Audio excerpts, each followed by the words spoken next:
আসসালামু আলাইকুম।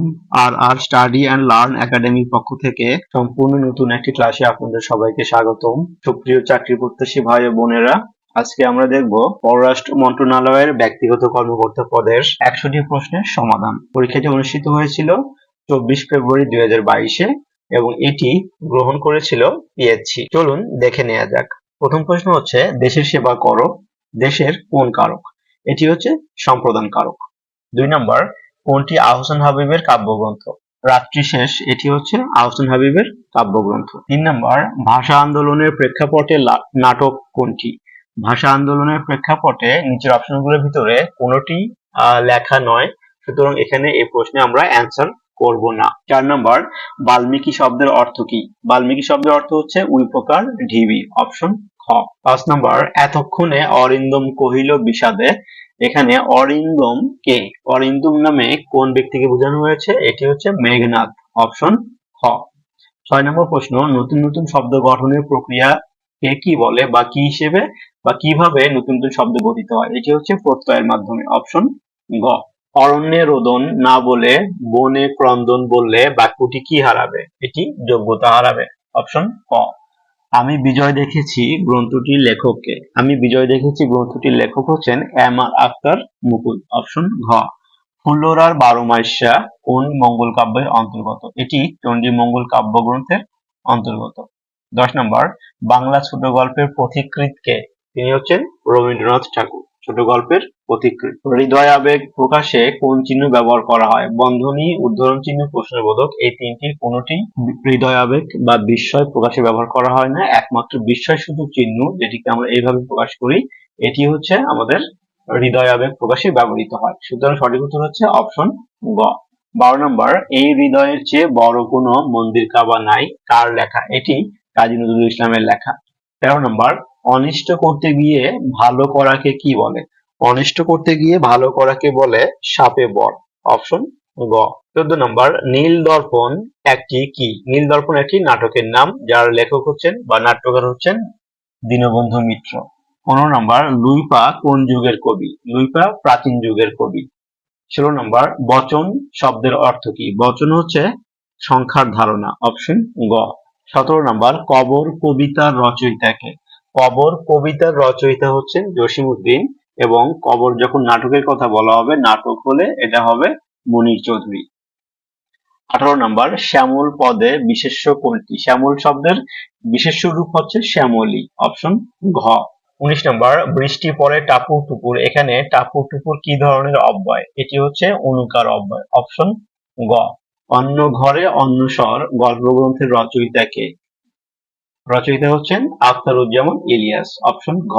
21 নম্বর, বনফুল কার ছদ্মনাম? বনফুল এর ছদ্মনাম হচ্ছে বলাইচাঁদ মুখোপাধ্যায়ের। 22 নম্বর, আমার দেখা নয়াচীন গ্রন্থের লেখক কে? এটি আপনারা কমেন্ট করে জানাতে পারেন। আমার দেখা নয়াচীন কি ধরনের গ্রন্থ বা এটার লেখক কে? 23 নম্বর, যেসব বঙ্গেতে জন্মি হিংসে বঙ্গবাণী কার লেখা? এটি হচ্ছে আব্দুল হাকিমের লেখা। 24 নম্বর, মাথা খাও পত্র দিতে ভুলো না, এখানে মাথা এর অর্থ কি? এর অর্থ হচ্ছে দিব্যি দেওয়া, এটি হচ্ছে অর্থ। 25 নম্বর, অবদান ও অবধান শব্দ জোড়ের অর্থ কোনটি? এটি হচ্ছে সৎকর্ম এবং মনোযোগ, এটি হচ্ছে অবদান এবং অবধানের পর্যায়ক্রমিক অর্থ। 26 নম্বর, শোনা মাত্র যার মুখস্থ হয় তাকে এক কথায় কি বলে? তাকে এক কথায় বলে শ্রুতিধর। জয়সূচক যে উৎসব তাকে বলা হয় কি? জয়ন্তী। 28 নম্বর, কবর নাটকটির রচয়িতা কে? কবর নাটকটির রচয়িতা হচ্ছে মুনীর চৌধুরী, অপশন ক। 29 নম্বর, ইংলিশ ট্রান্সলেশন অফ বলা সহজ কিন্তু করা কঠিন। বলা সহজ কিন্তু করা কঠিনের ইংরেজি ট্রান্সলেশন হচ্ছে ইজিয়ার সেড দেন ডান, অপশন খ। 30 নম্বর, an appropriate English translation of the Bengali sentence অন্যের দোষ ধরো না, এটার appropriate English translation হচ্ছে do not find faults with others, option খ। 31 নম্বর, একটি ক্রিকেট দলে যতজন স্ট্যাম্প আউট হলো তার 1.5 গুণ কট আউট হলো, এবং মোট উইকেটের অর্ধেক বোল্ড আউট হলো, কতজন কট আউট হলো?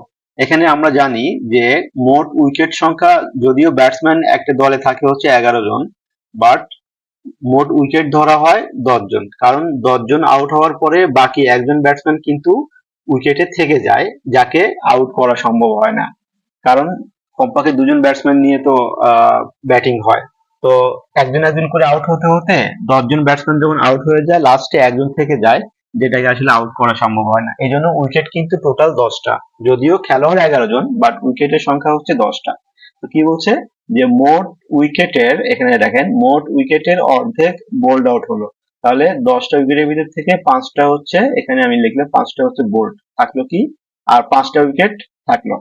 এখন এই 5টা উইকেটের ভিতরে আবার কি বলছে যে যতজন স্ট্যাম্প আউট হলো তার 1.5 গুণ কট আউট হলো। তো এখন এই যে 5টা উইকেটের ভিতরে 2 জন যদি আমরা বলি যে স্ট্যাম্প আউট হয়েছে, তাহলে এইটার 1.5 গুণ, হ্যাঁ এই 2 এর 1.5 গুণ কত হবে, তাহলে 1.5 দিয়ে যদি গুণ করি, 1.5 দুগুণে কত 3, তাহলে 3 জন হবে কট আউট। এটা হচ্ছে সহজ হিসাব। তাহলে এই 2 জন হচ্ছে আমার কি স্ট্যাম্প আউট, আর 3 জন হচ্ছে কট আউট। তো আর 5 জন হচ্ছে আমাদের কি, 5 জন হচ্ছে বোল্ড আউট। এখন প্রশ্নে কি চেয়েছে, কতজন কট আউট হলো, তাহলে আমাদের কট আউটের সংখ্যা হচ্ছে 3টি।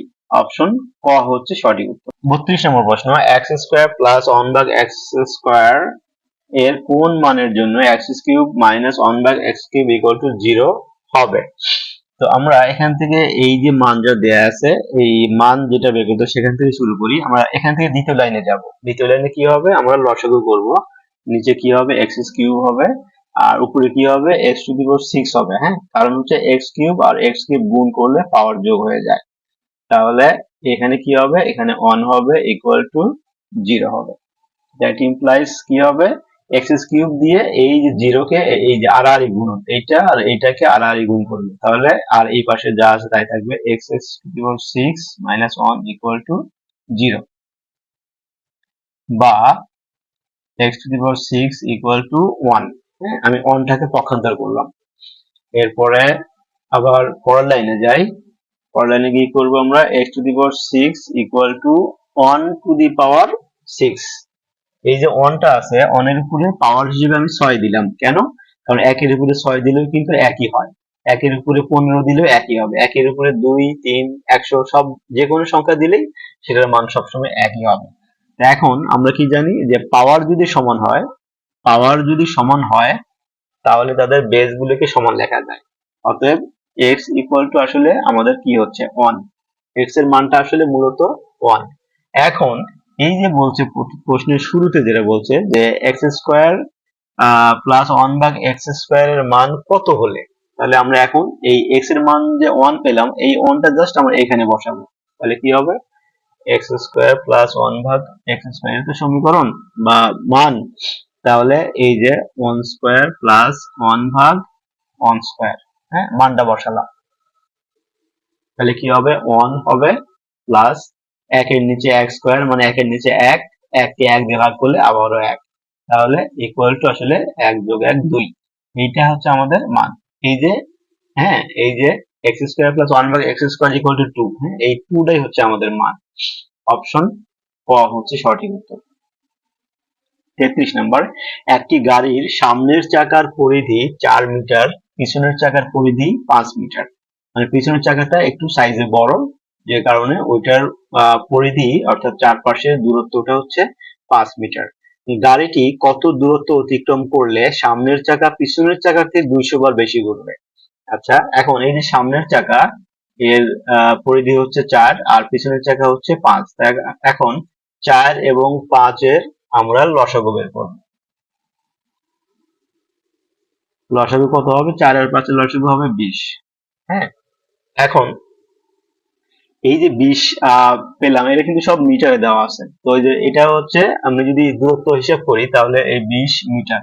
এখন 20 মিটার মানে কি, এই 20 মিটারের অর্থ হচ্ছে দুইটা চাকার জন্য দুই রকম হবে। কিরকম, সামনের চাকার পরিধি 4 মিটার, তার মানে প্রতি একবার ঘুরলে সে 4 মিটার করে যায়, তাহলে 20 মিটারে সে কতবার ঘুরবে, 20 মিটারে সে টোটাল 5 বার ঘুরবে। হ্যাঁ, আর পিছনের চাকা যেটা আছে, পিছনের চাকা হচ্ছে পরিধি হচ্ছে 5 মিটার, তো এই 5 দিয়ে আমি 20 কে ভাগ করব, ভাগ করলে কি হবে, এটা হবে 4 বার ঘুরবে। হ্যাঁ, ব্যাপারটা হচ্ছে এরকম। এই সেম সেম 20 মিটার দূরত্ব অতিক্রম করতে গেলে সামনের চাকা ঘুরবে 5 বার আর পেছনের চাকা ঘুরবে 4 বার। এখন কি বলছে যে গাড়িটি কত দূরত্ব অতিক্রম করলে সামনের চাকা পিছনের চাকার থেকে 200 বার বেশি ঘুরবে। এখন দেখেন এই যে 20 মিটার যে দূরত্বটা আছে, 20 মিটার দূরত্ব যেতেই সামনের চাকা কিন্তু একবার বেশি ঘোরে, কারণ হচ্ছে পিছনের চাকা 4 বার ঘুরতেছে আর সামনের চাকা 5 বার ঘুরতেছে। তার মানে আমি কিন্তু অলরেডি এক ডিফারেন্স পেয়ে গেছি, পিছনের চাকা থেকে সামনের চাকা একবার কিন্তু বেশি ঘুরতেছে অলরেডি, কারণ হচ্ছে পিছনের 4 আর সামনেরটা হচ্ছে 5 বার করে। তো একবারের ডিফারেন্সে কিন্তু 20 মিটার যায়। পিছনের চাকা থেকে সামনের চাকা মাত্র যখন একবার বেশি ঘোরে তখনই কিন্তু দূরত্বটা 20 মিটার অতিক্রম হয়ে যায়। এখন আমরা হিসাবটা এইভাবে করব যে একবার বেশি ঘুরলে অতিক্রান্ত দূরত্ব হচ্ছে কি 20 মিটার। সামনের চাকাটা একবার বেশি ঘুরলে অতিক্রান্ত দূরত্ব হয়ে যায় 20 মিটার। অতএব সামনের চাকা যদি 200 বার বেশি ঘোরে তাহলে অতিক্রান্ত দূরত্ব কত হবে? 20 গুণন 200 ইকুয়াল টু কত হবে? 4000 মিটার। তো 4000 মিটার মানে হলো 4 কিলোমিটার। হ্যাঁ, অর্থাৎ 200 বার যদি বেশি ঘুরতে যায় পিছনের চাকা থেকে সামনের চাকাটা 200 বার বেশি ঘুরতে গেলে টোটাল 4 কিলোমিটার পথ পাড়ি দিতে হবে ওই গাড়িটা। তো অপশন গ এটাই হচ্ছে আমাদের উত্তর। 34 নম্বর 5 two the power 3x minus 7 equal to 3 to the power 3x minus 7 হলে x equal to কত?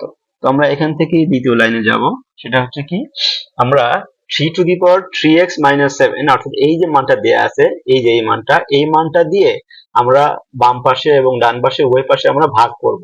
হ্যাঁ, ভাগ করলে কি হবে? এখানে কি আছে? 5 to the power 3x minus 7। হ্যাঁ, নিচে আমরা কি দিয়ে ভাগ করব? 3 to the power 3x minus 7। আর এই পাশে কি হবে তাহলে?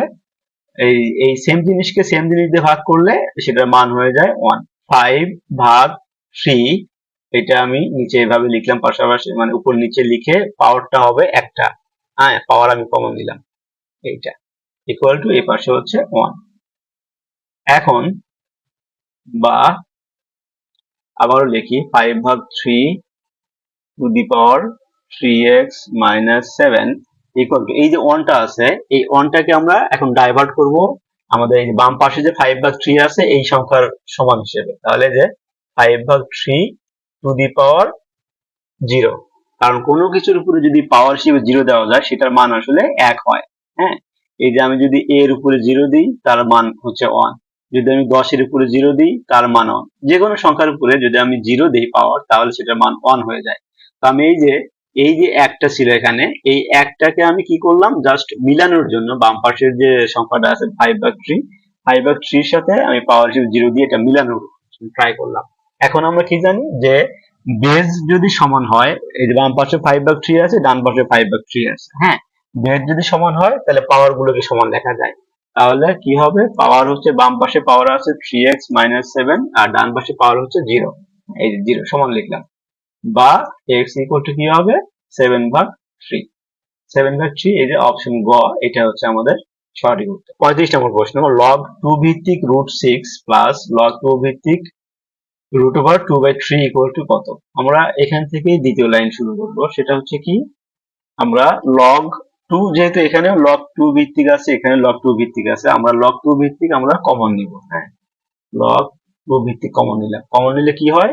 এই যে আর্গুমেন্ট গুলো আছে √6 এবং √2/3, এই আর্গুমেন্ট গুলো যেহেতু এখানে মাঝখানে যোগ আছে অঙ্কের মধ্যে, তাহলে এই আর্গুমেন্ট গুলো তখন গুণ হবে যখন আমি কমন নিব। তাহলে √6 গুণন √2/3। হ্যাঁ, এইরকম এটা হচ্ছে সূত্র। তাহলে পরের লাইনে যাই, log 2 ভিত্তিক এখানে কি করবো আমরা? √2 ইন্টু √3। হ্যাঁ, এইভাবে √6 কে এভাবে ভেঙে লেখা যায়, গুণন এই পাশে তো এই যে √2/3 এটা আবার ভেঙে ভেঙে আলাদা আলাদা করা যায়, √2 আবার হচ্ছে √3, এটা সব আলাদা আলাদা করলাম। এখন এই যে √3 আর এই √3 কাটা যাবে, এরপরে কি হবে? log 2 ভিত্তিক এখানে কি থাকবে? এখানে থাকবে এই যে একটা √2 আর এই যে উপরে আর একটা √2। হ্যাঁ, তাহলে দুটো রুট টু গুণন অবস্থায় কি হয়, দুটো রুট টু কে যদি আমরা গুণন করি তাহলে একটা টু হয়। তো আমরা কি জানি যে লগ টু ভিত্তিক টু এটার মান হচ্ছে 1। অপশন গ হচ্ছে আমাদের সঠিক। 36 নম্বর, এটা ইন্টিগ্রেশনের অঙ্ক, বেশ বড় না হলেও এটা একটু পেঁচানো অঙ্ক। তো আমরা যদি এখানে এটা করতে যাই অনেক সময় লাগবে। এটার একটু মনে রাখতে হবে যে এই অঙ্কটার মানে সমাধানটা হচ্ছে অপশন গ, x into loan x minus 1। হ্যাঁ, এটা হচ্ছে আমাদের সঠিক উত্তর। 37 নম্বর, 19, 28, 39, 52, 67 শূন্যস্থানে কোন সংখ্যাটি বলবো, অর্থাৎ এইখানে কোন সংখ্যাটি বলবো সেটা আমাদের বের করতে হবে। আচ্ছা, 19 থেকে 28 এটা কত বেশি? এটা হচ্ছে 9 বেশি। 28 থেকে 39 এটা কত বেশি? এটা হচ্ছে 11 বেশি। 39 থেকে 52 এটা কত বেশি? এটা হচ্ছে 13 বেশি। তাহলে এটা আর দেখতে হবে না, পেয়ে গেছি আমরা প্যাটার্ন। তাহলে এইটা এখানে আসলে 17 বেশি হবে। হ্যাঁ, এই 67 সঙ্গে 17 যোগ করতে হবে। তাহলে 67 সঙ্গে 17 যোগ করলে কত হয়? 7 7 14 4, হাতে আমার 1 7 আর হচ্ছে 1 8 84। অপশন খ হচ্ছে আমাদের সঠিক। 38 নম্বর, দুটি সংখ্যার গুণফল 1536 এবং তাদের লসাগু 96 হলে গসাগু কত? জাস্ট আমরা কি করব, ভাগ করে দিব। তাহলে 1536 ভাগ হচ্ছে 96। যদি এখানে গসাগু দেওয়া থাকতো তখন আমরা ভাগ করতাম, কারণ সূত্রটাই হচ্ছে যে লসাগু গুণন গসাগু ইকুয়াল টু গুণফল। তাহলে যে কোনো একটা মান দেওয়া থাকলে জাস্ট ভাগ করে দিলে আরেকটা মান পাওয়া যাবে। হ্যাঁ, তাহলে কি হবে? এটা 16 হবে অ্যান্সার। অপশন খ। 39 নম্বর, সমবাহু ত্রিভুজের একটি বাহু 16 সেন্টিমিটার, অর্থাৎ এ ইকুয়াল টু দেওয়া আছে 16। হ্যাঁ, সমবাহু ত্রিভুজের যে তিনটা বাহু সমান তার একটা বাহু পাওয়া মানে সবগুলো বাহুই পাওয়া। তো এ ইকুয়াল টু 16 সেন্টিমিটার হলে ত্রিভুজটির ক্ষেত্রফল কত? তো আমরা সমবাহু ত্রিভুজের ক্ষেত্রফল নির্ণয় সূত্র জানি কি?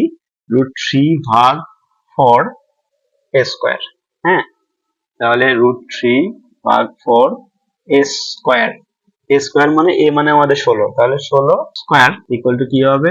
√3 ভাগ 4 গুণন 16 গুণন 16। হ্যাঁ, 16 স্কয়ার মানে 16 গুণন 16। আমি ভেঙে ভেঙে লিখলাম কাটাকাটিতে সুবিধা যাতে হয়। এরপরে এই 4 দিয়ে এই যে এই 16 কে আমি কাটবো, তাহলে 4 4 16। এখন উপরে কি থাকলো?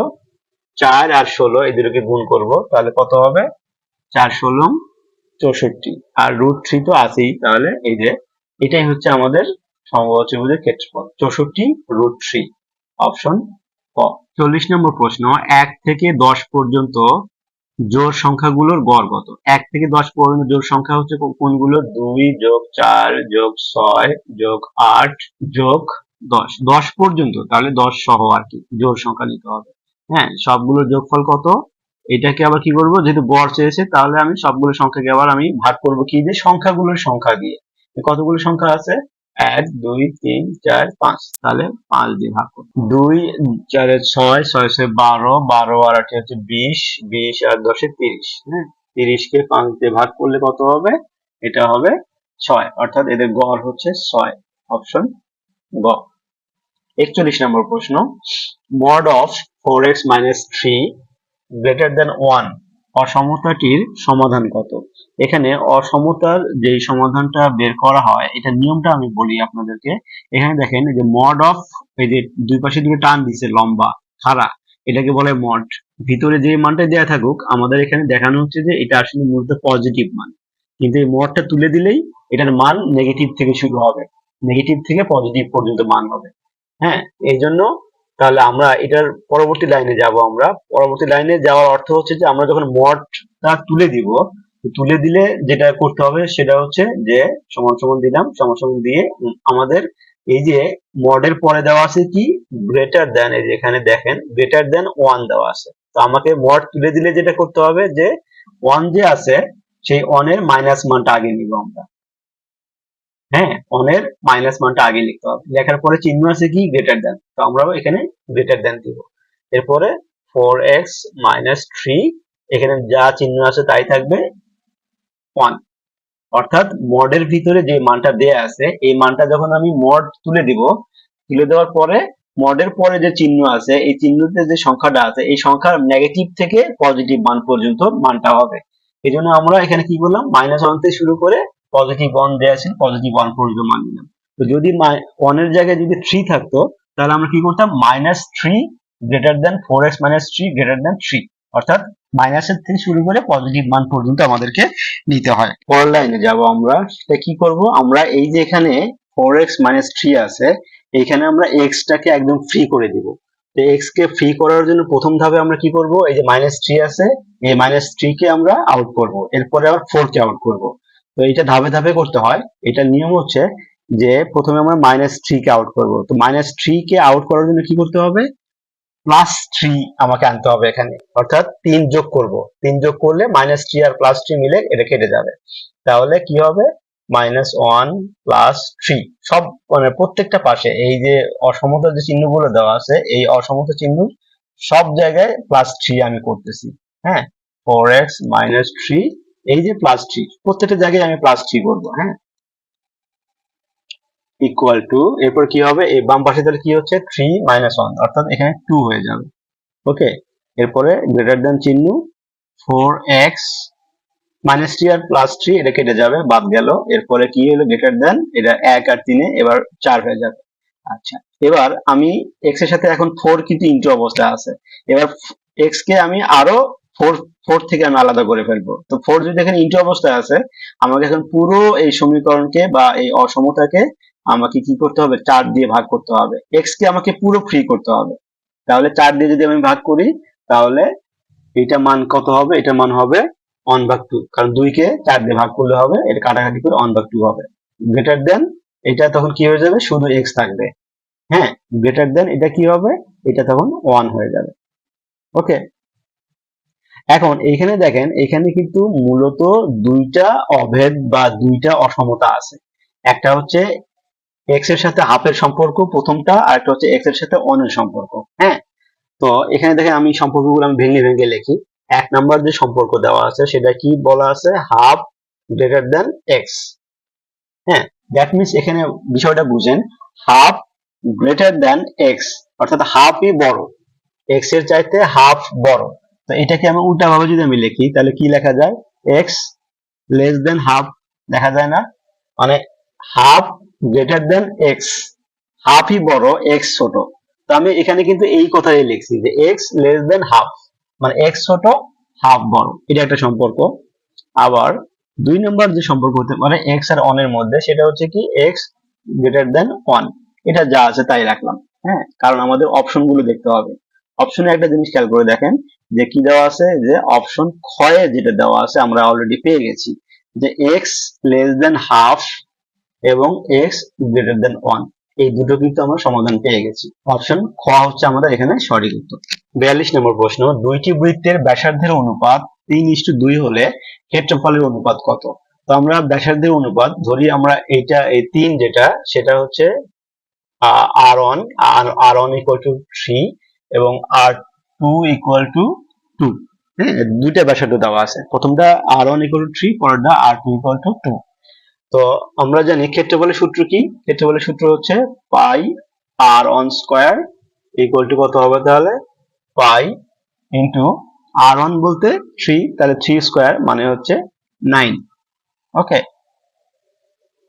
আবার আমি যদি ভাগ করি, তো অনুপাতের চাইছে ক্ষেত্রফলের অনুপাত, তাহলে আমি যদি ভাগ করি তাহলে পাই r2 স্কয়ার যদি আমি বের করি, তাহলে কি হবে, পাই ইন্টু r2 মানে হচ্ছে 2। হ্যাঁ, তাহলে 2 স্কয়ার মানে 4। তো এই যে পাই আর পাই কেটে যায়, কেটে কি কি থাকে, 9/4, 9/4 মানে হচ্ছে 9:4। তো বিষয়টা হচ্ছে বৃত্তের ক্ষেত্রফলের ক্ষেত্রে এই যে আর স্কয়ারটা আছে, হ্যাঁ, ক্ষেত্রফলের সূত্রের ক্ষেত্রে যে পাই আর স্কয়ার, এই আর স্কয়ারের কারণে সবসময় ব্যাসার্ধের যে অনুপাত দেওয়া থাকবে এটা বর্গ করতে হবে। তো যদি এই সেম ওকে যদি এরকম দেওয়া থাকতো যে ব্যাসার্ধের অনুপাত 4:7, হ্যাঁ, 4:7 হচ্ছে ব্যাসার্ধের অনুপাত দুইটা বৃত্তের, তাহলে তাদের ক্ষেত্রফলের অনুপাত কত হবে, জাস্ট আমরা কি করব, এই দুটোকে আমরা বর্গ করব, তাহলে 4×4 = 16 হবে, আর 7×7 = 49 হবে। এটা হবে আমাদের তখন বর্গের কি সরি দুইটি বৃত্তের ক্ষেত্রফলের অনুপাত। ব্যাপারটা হচ্ছে এই। তাহলে এখানে আমাদের সঠিক উত্তর কোনটা হবে, সঠিক উত্তর হবে 9:4, অপশন ক। 43 নম্বর প্রশ্ন, 5√-32 equal to what? আমরা এখান থেকে দ্বিতীয় লাইনে যাব, সেটা কি, যে -32 আর 5 রুট, এটাকে আমরা কি লিখি, এটাকে আমরা লিখি হচ্ছে 1/5।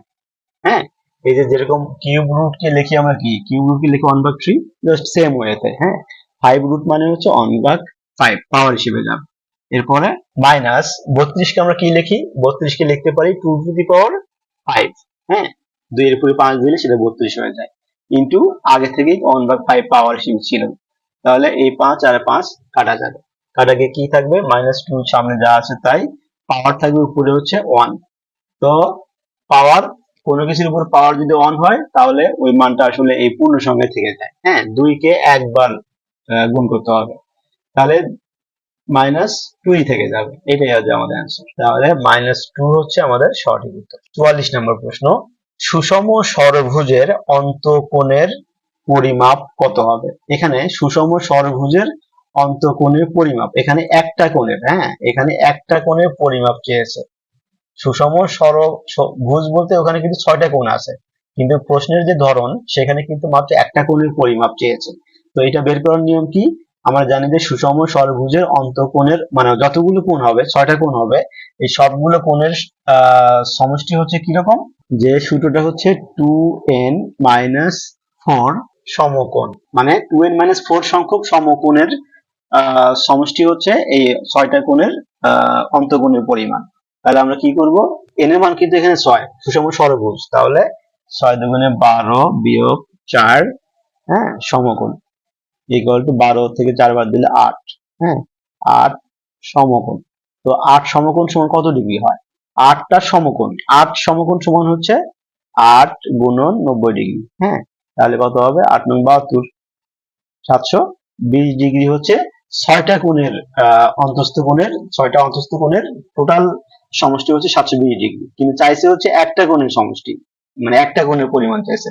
তাহলে এখানে 720 কে এখন কি করবো, আমরা 6 দিয়ে ভাগ করবো, কারণ টোটাল 6টা কোণের সমষ্টি হচ্ছে 720 ডিগ্রি বের হয়েছে। তো একটা কোণের পরিমাপ চেয়েছে, তাহলে 6 দিয়ে 720 কে কাটলে কি হবে, 120 ডিগ্রি হবে, 6 এবং 72, এই 120 ডিগ্রি হচ্ছে আমাদের উত্তর, অপশন খ। আরেকটা বিষয় হলো, এই সেম প্রশ্নেই যদি বলে যে সুষম ষড়ভুজের বহিস্থ কোণের পরিমাপ কত হবে, যদি বলে যে বহিস্থ কোণের পরিমাপ কত হবে, তখন কি হবে, তখন আমরা জানি যে বহিস্থ কোণের পরিমাপ হচ্ছে 180 ডিগ্রি, সেখান থেকে আমরা এই যে 120 ডিগ্রি এটা বাদ দিব। হ্যাঁ, 120 ডিগ্রি বাদ দিব, বাদ দিলে কি হবে, থাকবে শুধুমাত্র 60 ডিগ্রি। হ্যাঁ, এটা তখন আমাদের বহিস্থ কোণের পরিমাপ হয়ে যাবে, একটি বহিস্থ কোণের পরিমাপ হবে।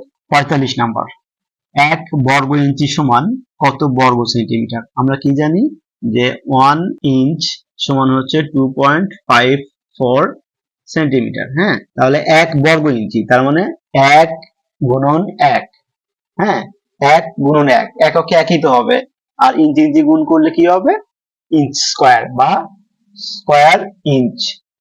হ্যাঁ, মানে 1 ইঞ্চি গুণ 1 ইঞ্চি গুণ করলাম, তাহলে 2.54 এটাকে আমাকে বর্গ করতে হবে। হ্যাঁ, যেহেতু আমি বর্গ ইঞ্চি দিয়ে যাচ্ছি, তাহলে 2.54 ইন্টু 2.54 সমান হবে 6.45 বর্গ সেন্টিমিটার।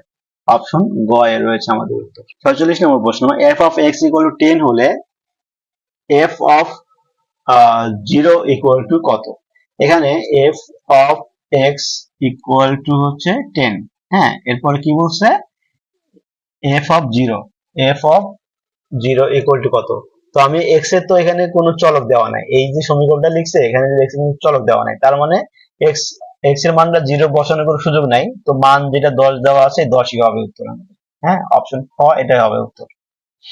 আর যদি কোনো x দেয়া থাকতো তখন হয়তো ভিন্ন হতে পারতো, বাট ভিন্ন হতো না। হ্যাঁ, x এর মান যেহেতু 0 বসাতে বলছে, এই 10ই হতো তখন। তো এই প্রশ্নের সঠিক উত্তর হচ্ছে 10। 47 নম্বর, পাই ইকুয়াল টু সাইন থিটা। হ্যাঁ, সাইন থিটা এটার মূলত এটা কি ধরনের একটা হবে, সিম্বল হবে, এটা মূলত বৃত্তের একটা symbol. 48 number, tan theta equal to 5/12 হলে sin থিটা ইকুয়াল টু কত? আমরা যদি এখানে এরকম ভাবে ত্রিভুজটা আঁকানোর চেষ্টা করি, যেহেতু tan sin এগুলো সবগুলো হচ্ছে সমকোণীয় ত্রিভুজের ত্রিকোণমিতিক অনুপাত। হ্যাঁ, তাহলে এই যে এটা আমাদের 90 ডিগ্রি, আর এটা ধরে নিলাম হচ্ছে থিটা। tan থিটা মানে হচ্ছে কি, tan থিটা মানে হচ্ছে লম্ব ভাগ ভূমি, এটা হচ্ছে ট্যানের সূত্র, লম্ব ভাগ ভূমি, অর্থাৎ লম্ব ভাগ ভূমি, এটা হচ্ছে আমাদের লম্ব আর এই 12 হচ্ছে আমাদের কি ভূমি।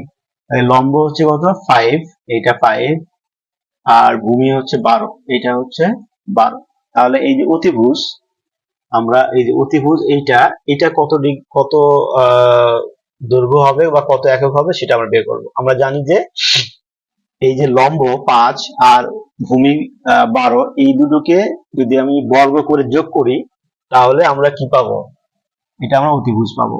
তাহলে আমরা বের করি যে অতিভুজ স্কয়ার। আমরা একটা নাম দিয়ে দিই, এখানে এ দিয়ে দিই, এটা বি দিয়ে দিই, এটা হচ্ছে সি দিয়ে দিই। তাহলে A C square equal to অতিভুজ স্কয়ার ইকুয়াল টু লম্ব স্কয়ার যোগ ভূমি স্কয়ার। লম্ব হচ্ছে এ বি স্কয়ার যোগ ভূমি স্কয়ার হচ্ছে বিসি স্কয়ার। তাহলে এ বি মানে কি 5 স্কয়ার প্লাস বিসি মানে হচ্ছে 12, তাহলে 12 স্কয়ার, এভাবে। হ্যাঁ, ইকুয়াল টু কত হবে 5 5 25 আর হচ্ছে 12 12 144 ইকুয়াল টু 169। এটা কিন্তু এসি স্কয়ার, তো এটা হচ্ছে এসি স্কয়ার। তাহলে অতএব এসি ইকুয়াল টু কত হবে, এসি ইকুয়াল টু এটা রুট করতে হবে, হ্যাঁ, ইকুয়াল টু 13। অর্থাৎ আমি এই যে আমাদের যে অতিভুজটা এটা হচ্ছে 13 একক। এখন আমরা কি লম্ব অতিভুজ ভূমি সবই জানি, এখন এখান থেকে sine theta cos theta cosec theta কট থিটা যে কোনো কিছু আমরা বের করতে পারবো। তো সাইন থিটা চেয়েছে, তো সাইন থিটা মানে হচ্ছে, আমি আপনাদের এখানে বেশ কটা বের করে দিই। সাইন থিটা মানে হচ্ছে লম্ব ভাগ হচ্ছে অতিভুজ। হ্যাঁ, তাহলে কি হবে, লম্ব আমাদের কত দেওয়া আছে, লম্ব হচ্ছে 5, অতিভুজ কত দেওয়া আছে 13। ওকে, তাহলে 5/13 কই আছে, এই যে অপশন গ, এটা উত্তর। যদি বলে যে cos থিটা বের করো, তাহলে এই যে cos theta equal to cos এর সূত্র কি, cos এর সূত্র হলো ভূমি ভাগ অতিভুজ, হ্যাঁ। তাহলে কি হবে, ভূমি হচ্ছে আমাদের 13, অতিভুজ হচ্ছে ভূমি হচ্ছে 12 আর অতিভুজ হচ্ছে 13। হ্যাঁ, তাহলে 12/13 হচ্ছে cos থিটার মান। একইভাবে যদি আমাদের বের করতে বলে যে sec থিটা, মানে হচ্ছে cos এরই উল্টা, তাহলে এটা কি হবে অতিভুজ ভাগ ভূমি। হ্যাঁ, এটা হবে অতিভুজ ভাগ ভূমি। তাহলে অতিভুজ দেওয়া আছে কত আমাদের 13 পেয়েছি, আর ভূমি হচ্ছে 12, জাস্ট এইরকম। হ্যাঁ, এভাবে যে কোনো কিছু আমরা বের করতে পারবো। 49 নম্বর প্রশ্ন, 10 জন বালক ও 8 জন বালিকা থেকে 2 জন বালক ও 2 জন বালিকা কত বিভিন্ন উপায়ে বেছে নেওয়া যায়। আমরা এখানে মূলত আমরা কম্বিনেশনের অঙ্ক শিখতে পারি। সেটা হচ্ছে কি, যে 10 জন বালক থেকে আমরা 2 জন বালক নিব, আবার 8 জন বালিকা থেকেও ওই 2 জন বালিকা নিব। তাহলে 10 জন বালক থেকে আমরা 10 কম্বিনেশন 2, অর্থাৎ 10 জন বালক থেকে আমরা 2 জন বালক নেব, তাহলে এটাকে আমরা 10 কম্বিনেশন 2 বলতে পারি। হ্যাঁ, এটা ভাঙানোর নিয়ম হচ্ছে যে 10 ফ্যাক্টোরিয়াল, 10 এর পরে যে বিশ্ববোধক চিহ্নগুলো দিতে হয়, 10 ফ্যাক্টোরিয়াল ডিভাইডেড, নিচে যেটা করতে হয় যে প্রথমে আমরা 10 থেকে এই নিচে যে দুইটা আছে, হ্যাঁ, এইটা বাদ দিব আগে। তো 10 থেকে 2 বাদ দিলে কত হবে 8 ফ্যাক্টোরিয়াল ইনটু ডিরেক্ট যে নিচে 2 আছে এই 2 ফ্যাক্টোরিয়াল। হ্যাঁ, এটা হচ্ছে নিয়ম। তাহলে আমরা এটাকে আবার ভাঙানোর উপায় আছে।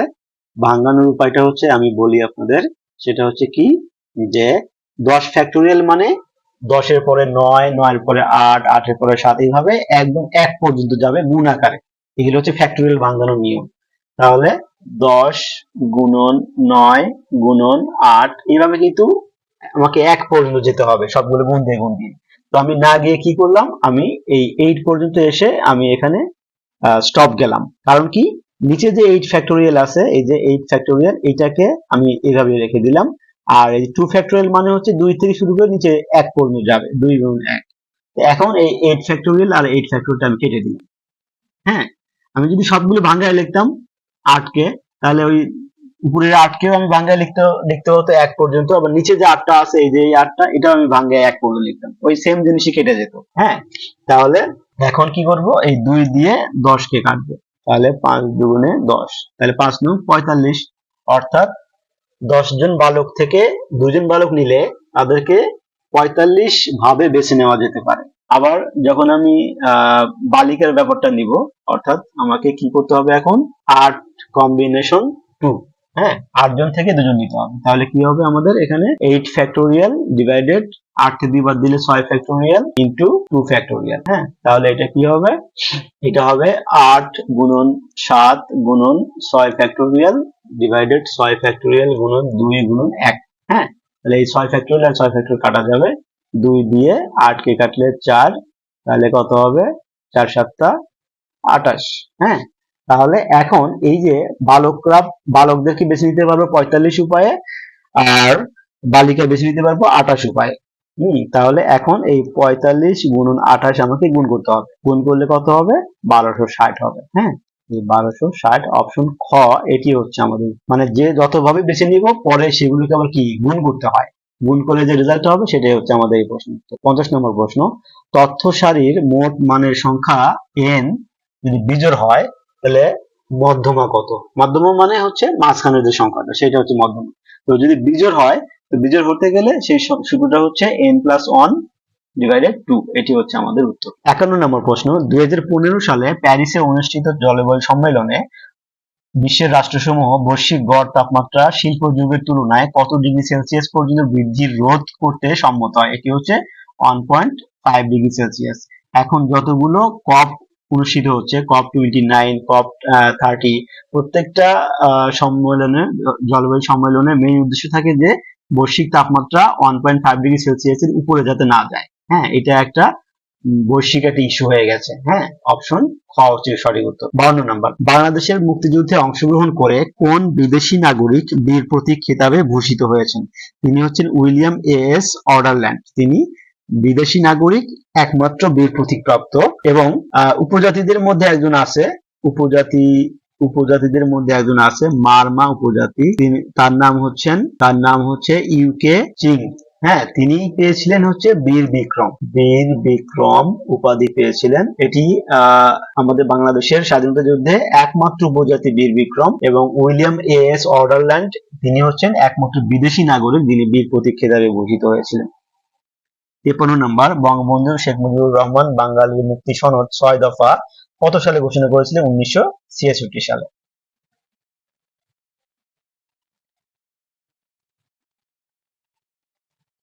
54 নম্বর প্রশ্ন, দানিউব নদী কোন মহাদেশে অবস্থিত? দানিউব নদী হচ্ছে মূলত ইউরোপ মহাদেশে অবস্থিত, এবং যেই দুটি দেশের মধ্যে দিয়ে এটি প্রবাহিত হয়েছে সেটি হচ্ছে, একটি হচ্ছে রোমানিয়া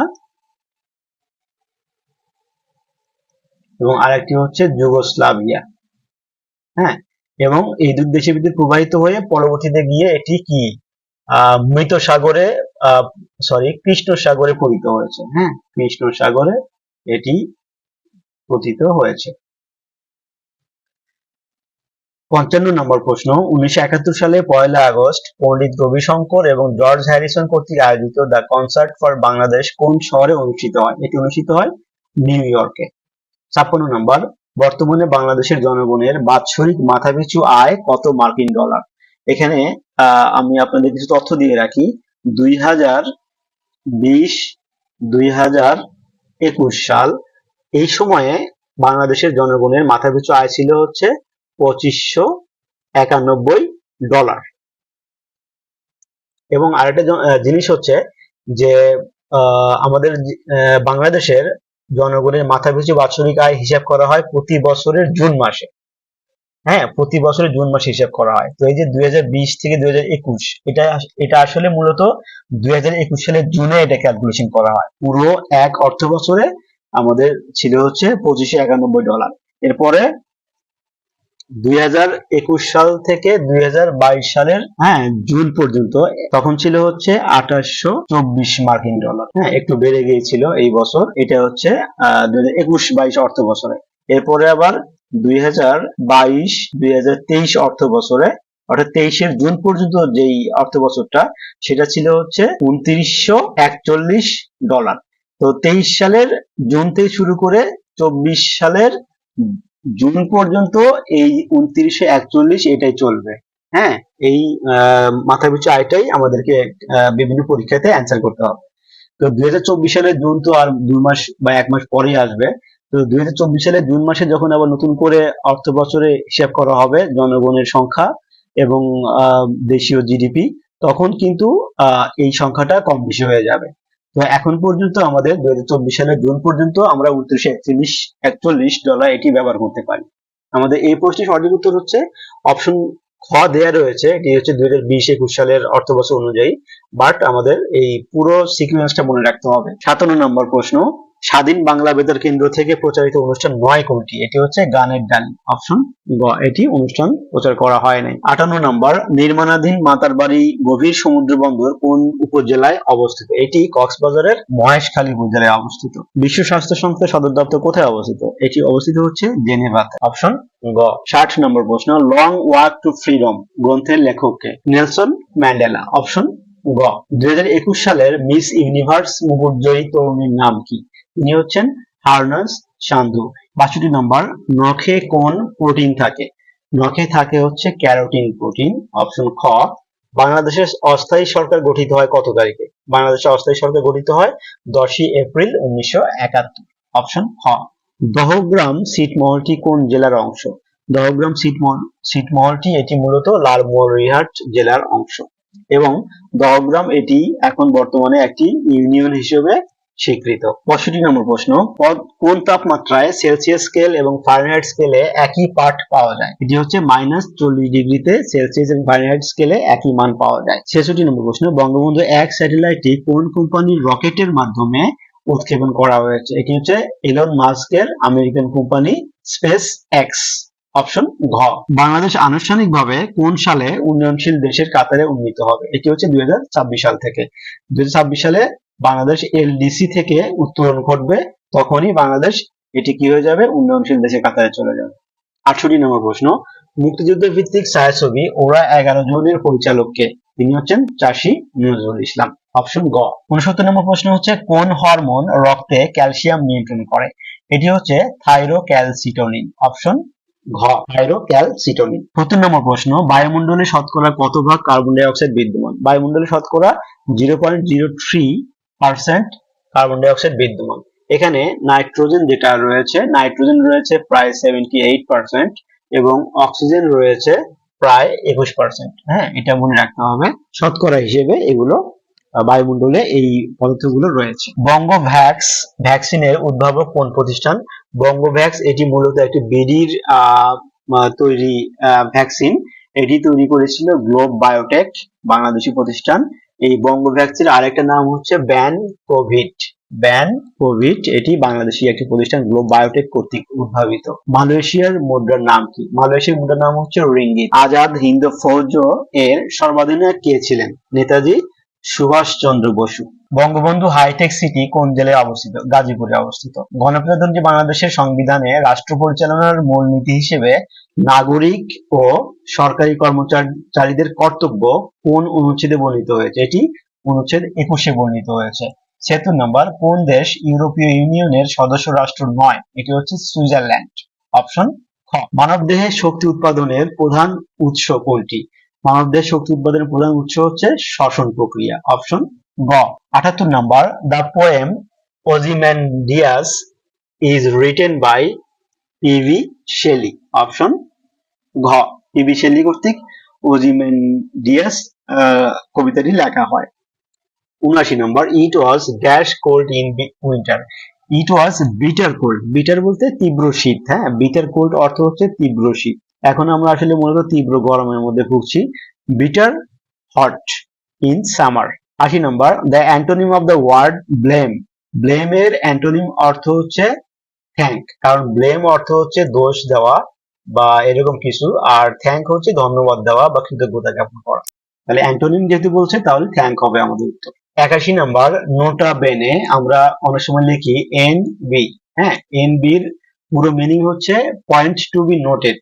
হ্যাঁ, তো এটাকে নোটা বেনে, এটি একটি ইতালীয় ফ্রেজ নোটা বেনে। তো নোটা বেনে এর অর্থ হচ্ছে যে কোনো কিছু নির্দিষ্টভাবে স্পেসিফিক ভাবে উল্লেখ করা বা মনোযোগ দেওয়া, ফোকাস করা। তাহলে মার্ক ওয়েল, এটি হচ্ছে আমাদের নোটা বেনের অর্থ। টু মেনি কুকস স্পয়েল দা, অধিক সন্ন্যাসীতে গাজন নষ্ট। এই প্রবাদ বাক্যটি ইংরেজি হচ্ছে টু মেনি কুকস স্পয়েল দা ব্রথ, অপশন গ, broth. 83 number, he speaks as though he dash very angry. এখানে অ্যাজ দো এবং অ্যাজ ইফ। হ্যাঁ, এই ধরনের যখন ফ্রেজ থাকবে অ্যাজ দো এবং অ্যাজ ইফ, তখন যদি সেম সাবজেক্ট থাকে হি, এখানেও হি, তাহলে এই সেকেন্ড সাবজেক্টের পরে এখানে কি হয়, ওয়ার বসে। হ্যাঁ, তাহলে অপশন ক এটি হচ্ছে উত্তর। He speaks as though he were very angry. 84 number, choose the correct spelling. এই অপশনগুলোর ভিতরে ব্যুরোক্র্যাট, অপশন ক এটি হচ্ছে correct. Youth like summer mourn can be an example of smile, option ঘ। স্মাইল বলতে যখন সামঞ্জস্য বিধান করা হয়, ইউথ মানে হচ্ছে যৌবনকাল, লাইক সামার গরমকালকে গরমের সাথে যৌবনকালকে তুলনা করেছে, হচ্ছে smile. 30 number, who is the greatest modern English dramatist. Modern English dramatist হচ্ছে George Bernard Shaw. 87 number, who composed the Iliad. Iliad একটি মহাকাব্য, এটির কম্পোজ করেন কে? কম্পোজ করেন হচ্ছে হোমার, অপশন ঘ। The word friendly. ফ্রেন্ডলি আমরা জানি যে যখন অ্যাডজেক্টিভের সাথে এল ওয়াই যোগ হয় এবং যখন নাউনের সাথে যখন এল ওয়াই যুক্ত হয় তখন কি হয়? নাউনের সঙ্গে যখন এল ওয়াই যুক্ত হয় তখন হয়ে যায় অ্যাডজেক্টিভ, এবং অ্যাডজেক্টিভের সঙ্গে যখন এল ওয়াই যুক্ত হয় তখন হয়ে যায় অ্যাডভার্ব। হ্যাঁ, এখানে ফ্রেন্ড, এই ফ্রেন্ড এটা হচ্ছে কি নাউন, নাউনের সাথে এল ওয়াই যুক্ত হয়েছে, সেই হিসেবে নাউনের সঙ্গে এল ওয়াই যুক্ত হলে এটা কি হয়ে যায়? এটা হয়ে যায় অ্যাডজেক্টিভ। তাহলে ফ্রেন্ডলি এটা হচ্ছে আমাদের adjective. 90 number, choose the incorrect sentence. অপশনগুলোর ভিতরে I, that, go, there, option ক হচ্ছে সঠিক। 90 number, in the nick of time. The nick of time বলতে সঠিক বা উপযুক্ত সময় বোঝানো হয়, তাহলে অপশন খ ইন দ্য অ্যাপ্রোপ্রিয়েট টাইম সঠিক। Which word is plural? এখানে ক্রাইটেরিয়া, এটা আমাদের প্লুরাল না, মেইন হলো অপশন ঘ। 93 number, the appropriate, there is no exception to this rule. Exception, হ্যাঁ, এটি হচ্ছে একটি ফ্রেজ। এক্সেপশন যার অর্থ হচ্ছে ব্যতিক্রম, there is no exception to this rule, এই নিয়মগুলো ব্যতিক্রম হয় না, ব্যতিক্রম নাই, তাহলে এক্সেপশন টু এটি হচ্ছে সঠিক উত্তর।